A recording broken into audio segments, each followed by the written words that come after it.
Hello बच्चों, good morning to all of you. आप लोग को फिर से हमारा प्यारा सा स्टडी प्लेटफॉर्म स्मार्ट एकेडमी में स्वागत है। बच्चों, आज की इस क्लास में मैं हिंदी काव्य खंड का तीसरा चैप्टर जिसका नाम क्या है तो अति सुधो स्नेह को मार्ग है मो अंशु वानही लय बरसो, जिसके कवि कौन है तो घनानंद। इस चैप्टर का पूरा संपूर्ण व्याख्या करूँगा। ठीक है, तो आपका पहला जो सवैया है उसका नाम क्या है? अति सुधो स्नेह को मार्ग है। क्या नाम है बउआ? अति सुधो स्नेह को मार्ग है। और इसके जो कवि हुआ कौन है? घनानंद। ठीक है, इसमें अपनी प्रेमिका सुजान के बारे में कवि घनानंद क्या बोलते हैं, ठीक है, इसके बारे में जानेंगे। ठीक है, देखिए इससे पहले सुजान के लिए एक लाइन है, ठीक है, जो कौन कहते हैं तो घनानंद।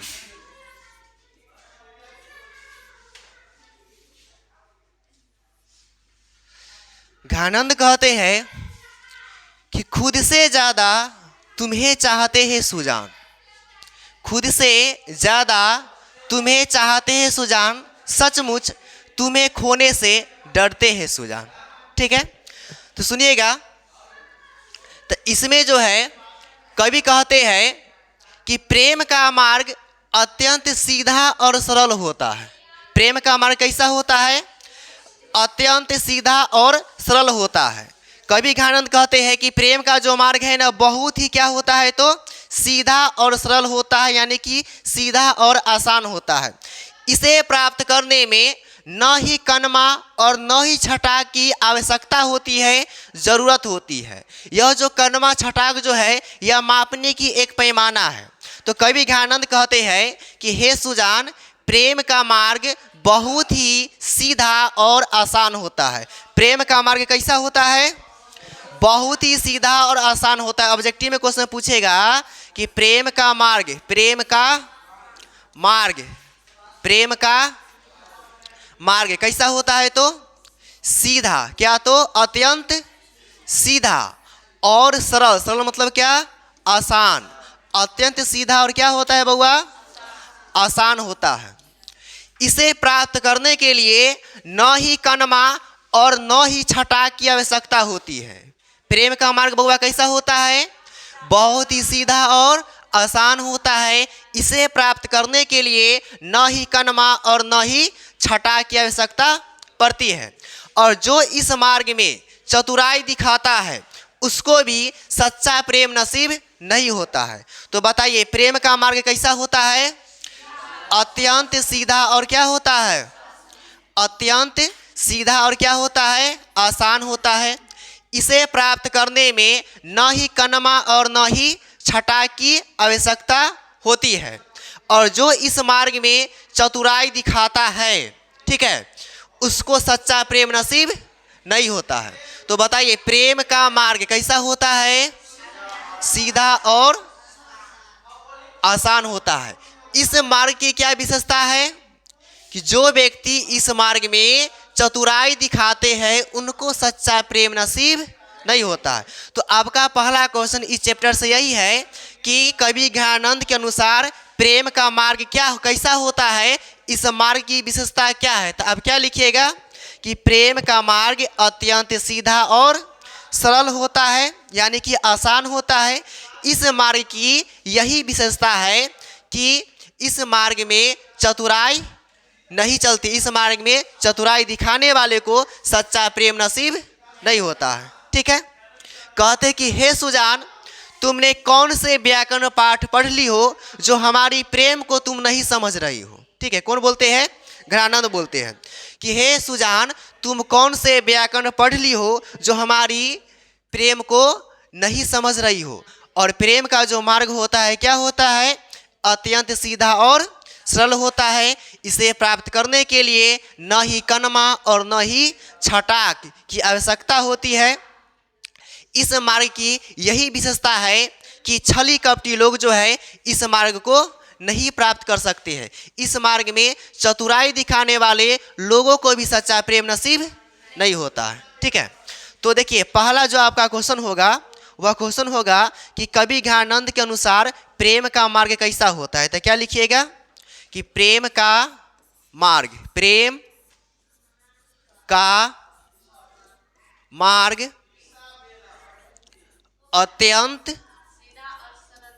अत्यंत सीधा,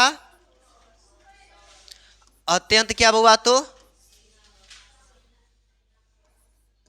अत्यंत ललित हुआ। एक बार बुक या छोड़ दीजिए, रहने दीजिए। अत्यंत क्या तो सीधा और क्या तो सरल होता है, सरल होता है। इस मार्ग की क्या विशेषता है? तो इस मार्ग की यही विशेषता है। क्या विशेषता है बउआ? इस मार्ग की यही विशेषता है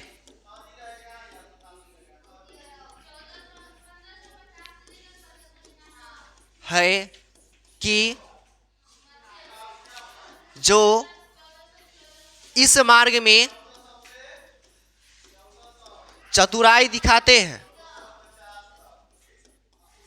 चतुराई दिखाते हैं, उनको सच्चा प्रेम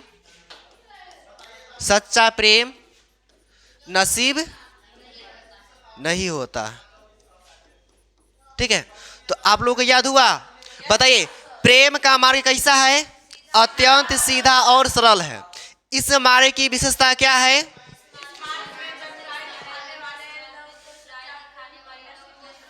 तो इस मार्ग की यही विशेषता है कि इस मार्ग में चतुराई दिखाने वाले लोगों को सच्चा प्रेम नसीब नहीं होता है। ठीक है, अब आगे की ओर बढ़ते हैं। ठीक, अगला आपका क्या है? मो आंसू वानी ही लय बरसो, यानी कि मेरे आंसू को लेकर क्या कर दो तो बरसा दो। ठीक है, क्या है बउआ? मो आंसू वानी ही लय बरसो। सुनिए, इसमें कवि घनानंद जो है अपनी प्रेमिका कौन? सुजान। घनानंद की प्रेमिका कौन है बउआ? सुजान। ठीक है, कौन है बउआ? सुजान। सुजान है किसकी प्रेमिका? घनानंद की प्रेमिका कौन है? सुजान। ठीक है, तो इसमें कहते हैं कि इसमें जो है कवि घनानंद जो है बादल से आग्रह करते हैं। क्या करते हैं? आग्रह करते हैं, रिक्वेस्ट करते हैं। किससे? तो बादल से। कहते हैं कि हे बादल तुम परोपकारी हो। क्या हो बउआ? परोपकारी हो। तुम इधर उधर से जल इकट्ठा करके इस धरती पर उस जल को अमृत के समान बरसा देते हो। किसके समान? तो अमृत के समान बरसा देते हो, जिसके कारण यहाँ की जितने भी जीव जंतु है, जितने भी प्राणी है, ठीक है, वह उस जल को पीकर या उस जल का उपयोग करके, ठीक है, अपने जीवन में प्रसन्न रहते हैं, खुश रहते हैं। ठीक उसी प्रकार से सुजान की यादों में जो हमें पीड़ा हो रही है, जो हमें कष्ट हो रही है, इस प्रेम पीड़ा को, इस कष्ट पीड़ा को सुजान के आंगन में पहुंचा दो, ताकि वो मेरी प्रेम पीड़ा को समझ सके। कवि कहते हैं, किससे कहते हैं? बादल से कहते हैं। कहते हैं कि हे बादल तुम परोपकारी हो। यहाँ पे परोपकारी किसे कहा गया है?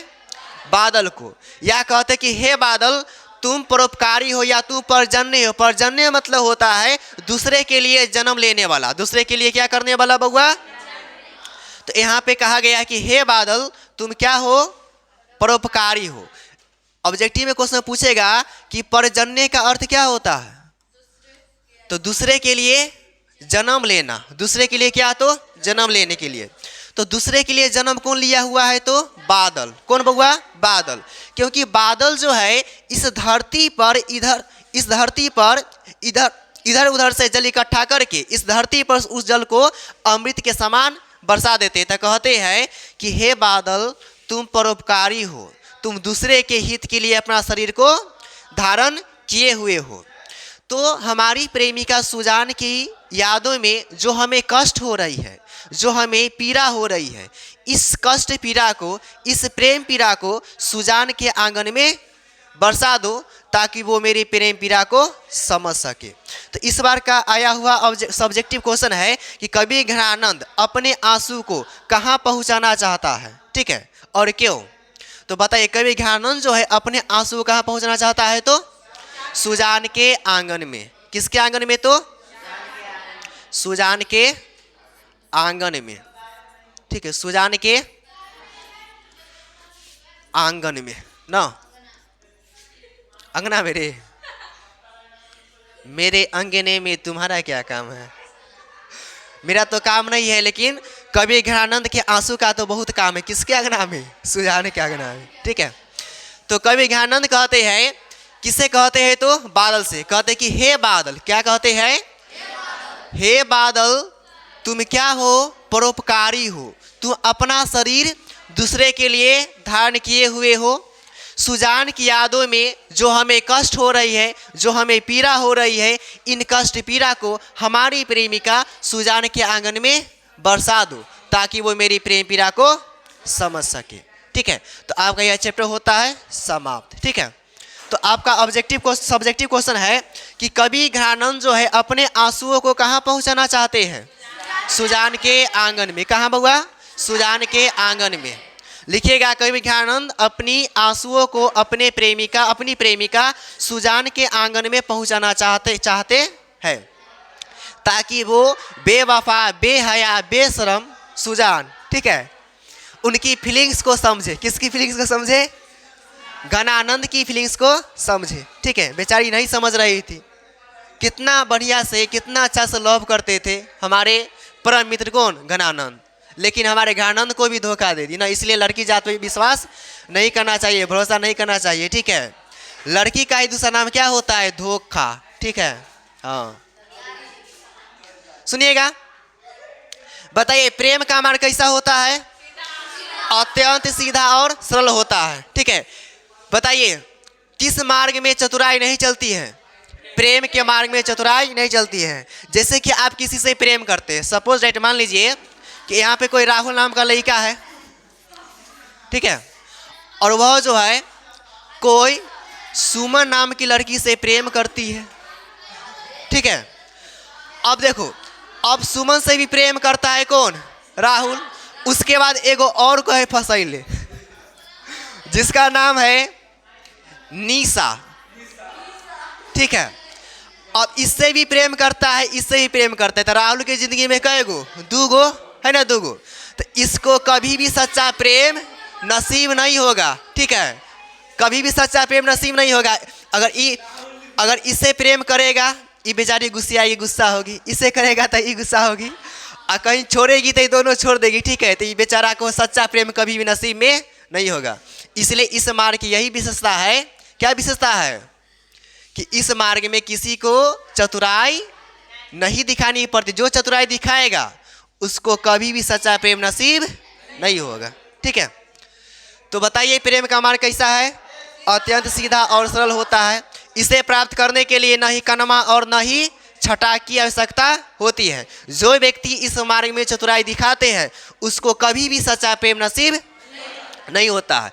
उसके बाद दूसरा में कहते हैं, बादल से कहते कि हे बादल तुम परोपकारी हो, क्या हो, परोपकारी हो, तुम दूसरे के हित के लिए अपना शरीर को धारण किए हुए हो, ठीक है। तो हमें हमारी प्रेमिका सुजान की यादों में जो हमें कष्ट हो रही है, जो हमें पीड़ा हो रही है, इस कष्ट पीड़ा को, इस प्रेम पीड़ा को सुजान के आंगन में बरसा दो ताकि वो मेरी प्रेम पीड़ा को समझ सके, ठीक है।